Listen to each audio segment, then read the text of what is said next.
Are you looking for a faster way to select hole sizes that are the same size?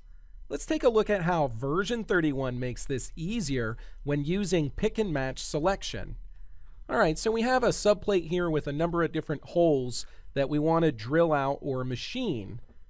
Part of our selection process allows us to pick and match by color, layer, or line style.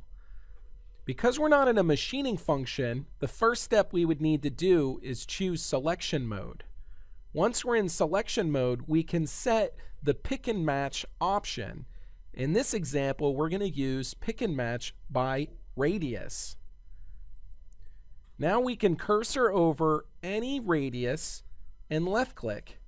The software will automatically pick or select all the holes that are the same size.